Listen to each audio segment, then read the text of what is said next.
नमस्कार जय जगन्नाथ। आज फेब्रुआरी मास 9 तारीख सोमवार। मु आज आपण मान केते गुडी गुरुत्वपूर्ण खबर आनिछि। आजिर प्रथम खबर, खूब शीघ्र आरंभ हेबो कैपिटल रीजन रिंग रोड काम। खोर्धा रामेश्वर रु एही रास्ता बाहरी बिलीपड़ा पर्यंत जीव, फल ट्विन सिटी रु कमिबो भिड़। खोर्धावासी भी हेबे उपकृत। वर्तमान एही प्रकल्प को समस्त प्रकार मंजूरी मिलिबा सह खूब शीघ्र काम आरंभ हेबो बोली सूचना दैचंती एनएचआई सीजीएम वीरेंद्र सिंह। से कहिचंती 111 किलोमीटर एही रास्ता 3टी पर्यायर काम हेबो। एथिपाई मोट 8,300 कोटी टका खर्च हेबो। 2.5 वर्ष भितर काम शेष करने लक्ष्य रखा जाइछि। परवर्ती खबर, पीतवास पंडा हत्या मामलें जेल में थिबा पूर्वतन विधायक विक्रम पंडा आज मुह खोलिचंती। मु दोषी नुहे, मते फसाई दिया जाइछि बोली सफेई दैचंती। स्वास्थ्य परीक्षा पई आज एमकेसीजी मेडिकल जाउथिला बेले एभली बयान दैचंती पूर्वतन विधायक। तांको कहिबा अनुसार मु निर्दोष, अजथारे उद्देश्यमूलक भावे फसा जाइछि। मते ओ बीजेडी को बदनाम करबाकू उद्यम करा जाउछि। राजनैतिक उद्देश्य रखी एसबू करा जाउछि। मते 4 मास हला जेल रे रखा जाइछि, तथापि असुविधा करा जाउछि। हेले न्यायपालिका उपरे मोर पूरा भरोसा रहिछि, न्याय पाइबी।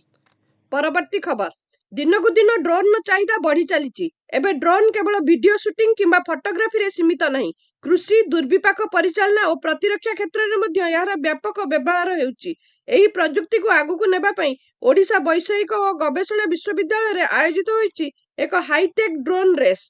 पवन बेगरे उड़ी चली ड्रोन आखि पिछुड़ा के आगु को बढ़ी चली, कारण निर्धारित समय मध्य पहुंचवा हेब निज गंतव्य स्थल रे। एठी चली ड्रोन रेस। विभिन्न शैली रे अत्याधुनिक ढंग रे कौशल देखाउछि ड्रोन। एथिरे ओडिशा समेत अन्य राज्यर वैषयिक छात्र छात्री अंशग्रहण करथिले। सेमाने नुआ नुआ डिजाइन ड्रोन तैयारी करी उच्च गति, स्थिरता और सटीक नियंत्रण परीक्षा करथिले। बाधापूर्ण ट्रैक रे ड्रोन उड़ाई प्रतियोगी माने निज दक्षता प्रमाणित करथिले। परवर्ती खबर, काली कटक बक्सीबजार स्थित रिजर्व पुलिस ग्राउंड परिसर में 74तम राज्य पुलिस एथलेटिक चैंपियनशिप 2026 शुभारंभ होइछि। विनयतोष मिश्र आईपीएस डीजीपी क्राइम ब्रांच मुख्य अतिथि भाव जोगदे आनुष्ठानिक भाव यार शुभारंभ करने सह एही चैंपियनशिप ओडिशा पुलिस रो श्रृंखला, संयमता और सहनशीलतार प्रतीक बोली मत व्यक्त करथिले। एही राज्य स्तरीय क्रीड़ा माध्यम ओडिशा पुलिस रे कार्यरत कर्मचारी माने निज शारीरिक और मानसिक दक्षता को प्रतिपादित करिवार एक सुजोग बोली कहिथिले। एहा सह चलित वर्ष प्रतियोगिता रे महिला क्रीड़ाविदों संख्या पूर्वापेक्षा वृद्धि पाउथिबारु से खुशी व्यक्त करथिले। परवर्ती खबर, आज पर्यंत सबु स्कूल पिला को पोशाक बंटा नहेबा खबर को नहीं उठुची पड़ुची राज्य। हेले एते बड़ त्रुटि पई दायी किए से नहीं काहाकू उत्तरदायी करा जाउनी। ओसेपा चिठी लिखि बसिथिला बेले कार्यानुष्ठान चेतावनी देई हाथ टेकी बसिचंती मंत्री। अन्यपटे यूनिफॉर्म बंटार गुमर खोलिचंती केन्द्रापड़ा डीईओ। एपटे सरकार को घेरिचंती विरोधी। केवल केन्द्रापड़ा जिले में नुहे, सारा राज्य रे एबे भी चली पोशाक बंटा, यूनिफॉर्म बंटा सरीगलानी बोली मंत्री कहूतला बेले केन्द्रापड़ा डीईओ गुमर खोलिचंती, जहाँ गणशिक्षा विभाग सचिव, ओसेपा निर्देशक और गणशिक्षा मंत्री को संदेह को टाणी आनिछि। मुख्यमंत्री टंका देबा परे भी विभागर अवहेला पई केमिति हजार हजार पिला पोशाक पाइबार वंचित ताहा पदारे पड़िछि, जहाकू निंदा करिचंती शिक्षाविद। परवर्ती खबर, वन्य प्राणी, सबुज बनानी और प्राकृतिक सौंदर्य पई सारा देश में प्रसिद्धि लाभ करिछि शिमिलीपाल अभयारण्य। एथिरे एबे आउ एक नुआ अध्याय जोड़ी हेबाकू जाउछि। महाराजा श्री रामचंद्र भंजदेव विश्वविद्यालय जैव प्रजुक्ति विद्या विभाग गवेषणा मिली नुआ तथ्य। शिमिलीपाल जंगल भितर लुचिथिबा लाइकेन विषय रे एबे अनेक तथ्य सामना को आसीछि, जहाँ भविष्यतर औषधीय गवेषणार एक मुख्य केंद्र भाव में परिचय सृष्टि करिपारियो बोली आशा संचार होइछि। शिमिलीपाल अभयारण्य प्राकृतिक सौंदर्य, जैव विविधतार परिपूर्ण। एठारे अनेक औषधीय वृक्ष लुचि रहिछि, जहाँ दीर्घकालीन रोगरू मुक्ति दिए, जहाकू लोकलोचन को आनिबाकू महाराजा श्री रामचंद्र भंज विश्वविद्यालय जैव प्रजुक्ति विद्या विभाग छात्र शिमिलीपाल जातीय उद्यान रु चिन्हट करिसेंती 148 प्रजातिर लाइकेन बा शैवाल जातीय उद्भिद। एथिरे ओडिशा रे प्रथम करी मिलिछि क्लोर्नोडिया प्रोटोलोजा लाइकेन, जहाकू विश्वविद्यालय लाइकेन संग्रहालय रे संरक्षण करा जाई गवेषणा करा जाउछि, जेउथिरे जीवाणुनाशक, एंटीऑक्सीडेंट और कैंसर विरोधी गुण रहिथिबार विभागीय मुख्य प्रोफेसर विश्वजीत रथ कहिसंती। परवर्ती खबर, ओडिशा हेबो सेमीकंडक्टर हब, मात्र जेउठू प्रथम स्वदेशी चिप निर्माण करागला ताकू अणदेखा। खोर्धारे 2टी सेमीकंडक्टर शिल्प हेबाकू जाउथिला बेले गंजाम मुह को काहेकि चाहिलेनी सरकार। ତାକୁ ନେଇ ଉଠୁଛି ପ୍ରଶ୍ନ। ଗତ ସେପ୍ଟେମ୍ବରରେ ଅନୁଷ୍ଠିତ ସେମିକନ୍ ଉତ୍ସବରେ ଓଡ଼ିଶା ପ୍ରସ୍ତୁତ ସେମିକଣ୍ଡକ୍ଟର ଚିପ୍ ଉନ୍ମୋଚିତ ହୋଇଥିଲା। ଗଞ୍ଜାମର ପାରଳା ମହାରାଜା ଇଞ୍ଜିନିୟରିଂ କଲେଜ ଛାତ୍ରଛାତ୍ରୀ ତିଆରି କରିଥିବା ଚିପ୍କୁ ପ୍ରଧାନମନ୍ତ୍ରୀଙ୍କୁ ଦେଇଥିଲେ କେନ୍ଦ୍ର ଆଇଟି ମନ୍ତ୍ରୀ ଅଶ୍ୱିନୀ ବୈଷ୍ଣବ। ଆଶା କରାଯାଉଥିଲା ଗଞ୍ଜାମରେ ସେମିକଣ୍ଡକ୍ଟର ଶିଳ୍ପ ପ୍ରତିଷ୍ଠା କଲେ ଗବେଷଣା ଓ ଶିଳ୍ପ ସମାନ୍ତରାଳ ଭାବେ ଚାଲିପାରିବ। ଗଞ୍ଜାମ ଏଥିପାଇଁ ଉତ୍କୃଷ୍ଟ ସ୍ଥାନ ପାଲଟିଥାନ୍ତା। ହେଲେ ସରକାରଙ୍କ ପ୍ରଥମ ପସନ୍ଦ ପାଲଟିଲା ଭୁବନେଶ୍ୱର। ଯେଉଁ ମାଟିରୁ ଦେଶକୁ ପ୍ରଥମ ସ୍ୱଦେଶୀ ଚିପ୍ ମିଳିଲା ତାକୁ ଅଣଦେଖା ନେଇ ଆସିଛି ଅଭିଯୋଗ। ପରବର୍ତ୍ତୀ ଖବର। ବ୍ରହ୍ମପୁର ବଡ଼ ମେଡିକାଲରୁ ଆନ୍ଧ୍ରପ୍ରଦେଶକୁ ରୋଗୀ ସ୍ଥାନାନ୍ତର ବେଳେ ଗଞ୍ଜାମ ଜିଲ୍ଲାର ଏକ ପରିବାର ଦୁର୍ଘଟଣାର ସାମ୍ନା କରିଛନ୍ତି। ଏହି ଦୁର୍ଘଟଣାରେ 2 ଜଣଙ୍କର ମୃତ୍ୟୁ ଘଟିଥିଲା ବେଳେ ଅନ୍ୟ 5 ଜଣ ଗୁରୁତର ହୋଇଛନ୍ତି। ରିପୋର୍ଟ ଅନୁଯାୟୀ ଗଞ୍ଜାମ ଚିକିଟି ବ୍ଲକ ସୁନାପୁର ପଞ୍ଚାୟତ ଅନ୍ତର୍ଗତ ପାତି ସୁନାପୁର ଗାଁର ଏକ ପକ୍ଷାଘାତ ରୋଗୀ ବ୍ରହ୍ମପୁର ବଡ଼ ମେଡିକାଲରେ ଚିକିତ୍ସା ହେଉଥିଲେ। ଅଧିକ ଚିକିତ୍ସା ପାଇଁ ତାଙ୍କୁ ସମ୍ପର୍କୀୟମାନେ ଶନିବାର ରବିବାର ରାତି ସ୍କର୍ପିଓ ଯୋଗେ ବ୍ରହ୍ମପୁର ବଡ଼ ମେଡିକାଲରୁ ଆନ୍ଧ୍ରପ୍ରଦେଶ ଏମ୍ସ ବିଶାଖାପାଟଣାକୁ ନେଉଥିଲା ବେଳେ ଦୁର୍ଘଟଣାର ସାମ୍ନା ହୋଇଥିଲା। ଆନ୍ଧ୍ରପ୍ରଦେଶର ଟେଲିକି ନନ୍ଦିଗା ନିକଟରେ ମର୍ମନ୍ତୁଦ ଦୁର୍ଘଟଣା ଘଟିଥିଲା। ଫଳରେ ପକ୍ଷାଘାତ ରୋଗୀ ସମେତ ତାଙ୍କ ଭାଉଜଙ୍କ ପ୍ରାଣହାନି ଘଟିଛି। 5 ଜଣ ଗୁରୁତର ହୋଇଛନ୍ତି। ଗୁରୁତରଙ୍କ ମଧ୍ୟରୁ 4 ଜଣଙ୍କୁ ବ୍ରହ୍ମପୁର ବଡ଼ ମେଡିକାଲକୁ ସ୍ଥାନାନ୍ତରିତ କରାଯାଇଛି। ଆଉ ଜଣଙ୍କୁ ବିଶାଖାପାଟଣାର ଏକ ମେଡିକାଲରେ ଚିକିତ୍ସା ପାଇଁ ଭର୍ତ୍ତି କରାଯାଇଛି। ଗୁରୁତର ମାନେ ହେଲେ ଡବ୍ଲ୍ୟୁ ନୀଳାଦ୍ରି, ଡି ରାମାରାଓ, ବି ଚନ୍ଦ୍ରମଣି, ପି ଭେଙ୍କଟେଶ ଏବଂ ଶିଶୁ। ସମସ୍ତ ଗୁରୁତର ପାତି ସୁନାପୁର ଗାଁର ବାସିନ୍ଦା ଅଟନ୍ତି। ଅଧିକ ଗୁରୁତର ହୋଇଥିବା ଡି ରାମାରାଓଙ୍କୁ ବିଶାଖାପାଟଣା ମେଡିକାଲରେ ଭର୍ତ୍ତି କରାଯାଇଛି। ଏହି ଦୁର୍ଘଟଣାରେ 2 ମୃତକଙ୍କ ପରିବାରକୁ 4 ଲକ୍ଷ ଲେଖାଏଁ ଅନୁକମ୍ପା ରାଶି ଘୋଷଣା କରିଛନ୍ତି ମୁଖ୍ୟମନ୍ତ୍ରୀ ମୋହନ ଚରଣ ମାଝୀ। ଏହି ଦୁଃଖଦ ଦୁର୍ଘଟଣାରେ ପ୍ରାଣହାନି ନେଇ ଗଭୀର ଦୁଃଖ ପ୍ରକାଶ କରିଛନ୍ତି। ପରିବାର ନିକଟତମ ଆତ୍ମୀୟଙ୍କ ପାଇଁ ମୁଖ୍ୟମନ୍ତ୍ରୀଙ୍କ ରିଲିଫ ପାଣ୍ଠିରୁ ସହାୟତା ପାଇଁ ନିର୍ଦ୍ଦେଶ ଦେଇଛନ୍ତି।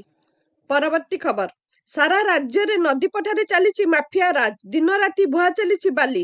ଜଗତସିଂହପୁର ଜିଲ୍ଲାର ଅଧିକାଂଶ ସ୍ଥାନରୁ ବେଆଇନ ଭାବେ ବାଲି ଚୋରା ଚାଲାଣ ହେଉଛି। ଜିଲ୍ଲାର ଅଢଙ୍ଗ ମଜୁରାଇ ଗ୍ରାମରେ ଗଚ୍ଛିତ ଥିବା 200 ଟ୍ରିପ୍ ଚୋରା ବାଲି ଜବତ ହେବା ଘଟଣାରେ ଜନୈକ ବାଲି ମାଫିଆକୁ ଜିଲ୍ଲା ପ୍ରଶାସନ ପକ୍ଷରୁ ନୋଟିସ ଜାରି କରାଯାଇଛି। ଆସନ୍ତା 10 ତାରିଖ ଦିନ ଜିଲ୍ଲାପାଳଙ୍କ କାର୍ଯ୍ୟାଳୟରେ ହାଜର ହେବାକୁ ନିର୍ଦ୍ଦେଶ ଦିଆଯାଇଛି। ଉପଯୁକ୍ତ ପ୍ରମାଣପତ୍ର ଦେଖାଇ ନ ପାରିଲେ ସମସ୍ତ ବାଲି ପ୍ରଶାସନ ପକ୍ଷରୁ ନିଲାମ କରିଦିଆଯିବ ବୋଲି ଉପଜିଲ୍ଲାପାଳ ସୂଚନା ଦେଇଛନ୍ତି। ଗତ 5 ତାରିଖ ରାତିରେ ଅଢଙ୍ଗ ମଜୁରାଇ ଗାଁର ଗଚ୍ଛିତ ଥିବା ବାଲିକୁ ଜବତ କରାଯାଇଥିଲା। ଜିଲ୍ଲାର ବିଭିନ୍ନ ବାଲିଘାଟରେ ବେଆଇନ ଭାବେ ବାଲି ଚୋରା ଚାଲାଣ କରାଯାଉଥିଲା ବେଳେ କେତେକ ସ୍ଥାନରେ ବାଲି ଗଚ୍ଛିତ ରଖି ଚଢା ଦରରେ ବିକ୍ରି କରାଯାଉଥିବାର ବାରମ୍ବାର ଅଭିଯୋଗ ହୋଇଥିଲା। ପରବର୍ତ୍ତୀ ଖବର। କଂଗ୍ରେସରେ କଟକର ବିଜେଡି ନେତା ବିଶ୍ୱଜିତ ମହାନ୍ତି ଯୋଗଦେବା ପ୍ରସଙ୍ଗରେ ସୋଫିଆ ନିଜର ଅସନ୍ତୋଷ ବ୍ୟକ୍ତ କରିଛନ୍ତି। ସେ କହିଛନ୍ତି ଅବଗତ କରାଯାଇ ନାହିଁ। କଟକର ଜଣେ ନେତା କଂଗ୍ରେସରେ ଯୋଗଦେଲେ ମାତ୍ର ମୁଁ ଜାଣିନଥିଲି। ସୋସିଆଲ ମିଡିଆରୁ ଜାଣିବାକୁ ପାଇଲି। ଆମକୁ ଅବଗତ କରିବାର ଥିଲା ବୋଲି ସୋଫିଆ କହିଛନ୍ତି। ସେ ଆହୁରି ମଧ୍ୟ କହିଛନ୍ତି ସମସ୍ତଙ୍କୁ ଏକାଠି ନେଇ କାମ କଲେ କଂଗ୍ରେସ ଆଗକୁ ବଢିବ। ଅନ୍ୟପକ୍ଷରେ ପିସିସି ସଭାପତିଙ୍କ ଉପସ୍ଥିତିରେ କଂଗ୍ରେସରେ ସାମିଲ ହୋଇଛନ୍ତି ବିଶ୍ୱଜିତ। ସୂଚନା ଥାଉ କି କଂଗ୍ରେସ ଭବନଠାରେ ଶନିବାର ଆୟୋଜିତ ଏକ ମିଶ୍ରଣ ପର୍ବରେ ପିସିସି ସଭାପତି ଭକ୍ତଚରଣ ଦାସଙ୍କ ଉପସ୍ଥିତିରେ କଟକର ବିଜେଡି ନେତା ବିଶ୍ୱଜିତ ମହାନ୍ତି ନିଜ ସମର୍ଥକଙ୍କ ସହ କଂଗ୍ରେସରେ ଯୋଗଦାନ କରିଥିଲେ। ମହାନ୍ତିଙ୍କୁ ସ୍ୱାଗତ କରି ସଭାପତି ଦାସ କହିଥିଲେ, ବିଶ୍ୱଜିତ ବାବୁଙ୍କ ପିତା ବାରିଷ୍ଟର ରଞ୍ଜିତ ମହାନ୍ତି ମୋର ଜଣେ ମାର୍ଗଦର୍ଶକ ଥିଲେ ଓ ମୋତେ ପୁତ୍ରବତ୍ ସ୍ନେହ କରୁଥିଲେ। ବିଶ୍ୱଜିତ ବାବୁଙ୍କ କଂଗ୍ରେସରେ ଯୋଗଦାନ ଦଳକୁ ଅଧିକ କ୍ରିୟାଶୀଳ ଓ ସଶକ୍ତ କରିବ। ପରବର୍ତ୍ତୀ ଖବର।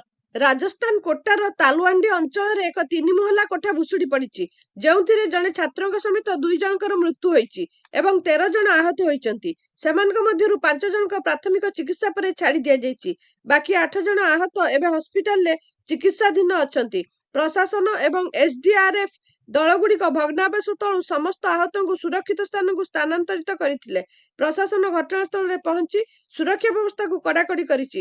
ଦୁର୍ଘଟଣା ସମ୍ପର୍କରେ ସୂଚନା ପାଇବା ପରେ ପୋଲିସ ଏବଂ ଏସଡିଆରଏଫ ଦଳ ଘଟଣାସ୍ଥଳରେ ପହଞ୍ଚି ଉଦ୍ଧାର କାର୍ଯ୍ୟ ଆରମ୍ଭ କରିଥିଲେ। ଏପର୍ଯ୍ୟନ୍ତ 11 ଜଣଙ୍କୁ ଭଗ୍ନାବଶେଷ ତଳୁ ଉଦ୍ଧାର କରାଯାଇ କୋଟା ମେଡିକାଲରେ ଭର୍ତ୍ତି କରାଯାଇଛି, ଯାହାଙ୍କ ମଧ୍ୟରୁ ଜଣଙ୍କ ଅବସ୍ଥା ଗୁରୁତର ରହିଛି। ଉଦ୍ଧାର କାର୍ଯ୍ୟ ସମୟରେ ଜଣେ ଉଦ୍ଧାରକାରୀ ମଧ୍ୟ ଆହତ ହୋଇଥିଲେ, କିନ୍ତୁ ପ୍ରାଥମିକ ଚିକିତ୍ସା ପରେ ତାଙ୍କୁ ସୁରକ୍ଷିତ ଘୋଷଣା କରାଯାଇଛି। ଘଟଣାସ୍ଥଳରେ ଥିବା ଅଧିକାରୀଙ୍କ ଅନୁଯାୟୀ ନିକଟରେ ଥିବା ଅନ୍ୟ ଏକ କୋଠାରେ ଜେସିବି କାମ ଚାଲୁଥିଲା, ଯାହା ଫଳରେ କି କୋଠାଟି ଦୋହଲି ଯାଇଥିଲା ଏବଂ ଭୁଶୁଡି ପଡିଥିଲା। ପରବର୍ତ୍ତୀ ଖବର। ହରିୟାଣାର ସୁରଜକୁଣ୍ଡ ଅନ୍ତର୍ଜାତୀୟ ହସ୍ତତନ୍ତ ମେଳାରେ ଏକ ଭୟଙ୍କର ଅଘଟଣ ଘଟିଛି। ମେଳାରେ ହଠାତ୍ ଦୋଳି ଛିଣ୍ଡି ପଡ଼ିବାରୁ ସେଠାରେ ନିୟୋଜିତ ଜଣେ ଇନ୍ସପେକ୍ଟରଙ୍କର ମୃତ୍ୟୁ ହୋଇଥିଲା ବେଳେ 13ରୁ ଅଧିକ ଆହତ ହୋଇଛନ୍ତି। ଶନିବାର ଏହି ଘଟଣା ଘଟିଛି। ଏପରିକି ଏହି ମେଳାରେ ଗୋଟିଏ ଘଣ୍ଟାରେ 2ଟି ଅଘଟଣ ଘଟିଛି। ଏକ ଗେଟ୍ ଭୁଶୁଡ଼ି ପଡ଼ିଥିଲା ବେଳେ ଦୋଳି ମଧ୍ୟ ଛିଣ୍ଡି ଯାଇଛି। ଦୋଳିରେ ପ୍ରାୟ 20 ଜଣ ଲୋକ ବସିଥିଲେ। ସନ୍ଧ୍ୟାରେ ଦୋଳିଟି ଖସି ପଡ଼ିଥିଲା। ପୋଲିସ କହିଛି, ଇନ୍ସପେକ୍ଟର ଜଗଦୀଶ ପ୍ରସାଦଙ୍କ ସମେତ ଅନ୍ୟମାନେ ଲୋକଙ୍କୁ ଉଦ୍ଧାର କରିବାକୁ ଦୌଡ଼ିବା ସମୟରେ ଦୋଳିର ଏକ ଭାରୀ ଅଂଶ ତାଙ୍କ ଉପରେ ପଡ଼ିଯିବାରୁ ସେ ଚାପି ହୋଇଯାଇଥିଲେ। ତାଙ୍କୁ ତୁରନ୍ତ ନିକଟସ୍ଥ ହସ୍ପିଟାଲକୁ ନିଆଯାଇଥିଲା ବେଳେ ସେଠାରେ ଡାକ୍ତର ତାଙ୍କୁ ମୃତ ଘୋଷଣା କରିଥିଲେ। ଫରିଦାବାଦ ପୋଲିସର ଜଣେ ମୁଖପାତ୍ର କହିଛନ୍ତି, ଜଗଦୀଶ ଦୋଳି ଥିବା ଜୋନ୍ର ଡ୍ୟୁଟି ଇନଚାର୍ଜ ଥିଲେ। ପରବର୍ତ୍ତୀ ଖବର। Russia Ufa state medical university ହଷ୍ଟେଲରେ 4 ଜଣ ଭାରତୀୟ ଡାକ୍ତରୀ ଛାତ୍ରଙ୍କୁ ଛୁରାମାଡ଼। ଏକ ମେଡିକାଲ ବିଶ୍ୱବିଦ୍ୟାଳୟ କ୍ୟାମ୍ପସରେ ପଶି ନାବାଳକର ଛୁରାମାଡ଼। ବିଦେଶୀ ପିଲା ରହୁଥିବା ହଷ୍ଟେଲରେ ପଶି ଅତର୍କିତ ଆକ୍ରମଣ କରିଥିଲା ନାବାଳକ। ତେବେ ନାବାଳକର ଛୁରାମାଡ଼ରେ ଆଉ ଜଣେ ପିଲା ବି ଆହତ। ଗିରଫ କରିବାକୁ ଆସିଥିବା 2 ପୁଲିସ ବି ଆକ୍ରମଣରେ ଶିକାର ହୋଇଛନ୍ତି। ସମସ୍ତଙ୍କୁ ହସ୍ପିଟାଲରେ ଭର୍ତ୍ତି କରାଯାଇଥିଲା ବେଳେ ଜଣେ ଭାରତୀୟ ଡାକ୍ତରଙ୍କ ସ୍ୱାସ୍ଥ୍ୟାବସ୍ଥା ଗୁରୁତର ଅଛି। ପରବର୍ତ୍ତୀ ଖବର। ଭାରତ ଫ୍ରାନ୍ସ ଠାରୁ 114ଟି ରାଫେଲ ଫାଇଟର ଜେଟ୍ ବିମାନ କିଣିବାକୁ ପ୍ରସ୍ତୁତ ଆରମ୍ଭ କରିଛି। ଚଳିତ ମାସ ଶେଷରେ ଫ୍ରାନ୍ସ ରାଷ୍ଟ୍ରପତି ଇମାନୁଏଲ ମାକ୍ରନ୍ ଭାରତ ଗସ୍ତରେ ଆସିବା ପୂର୍ବରୁ ଭାରତୀୟ ପ୍ରତିରକ୍ଷା ଅଧିଗ୍ରହଣ ପରିଷଦ 114ଟି ରାଫେଲ ଫାଇଟର ଜେଟ୍ କିଣିବା ପ୍ରସ୍ତାବକୁ ଅନୁମୋଦନ ଦେବାର ସମ୍ଭାବନା ରହିଛି। ଭିଡିଓଟିକୁ ସମ୍ପୂର୍ଣ୍ଣ ଦେଖିଥିବାରୁ ଆପଣଙ୍କୁ ବହୁତ ବହୁତ ଧନ୍ୟବାଦ। ଆଜି ପାଇଁ ଖବର ଏତିକି। ନମସ୍କାର।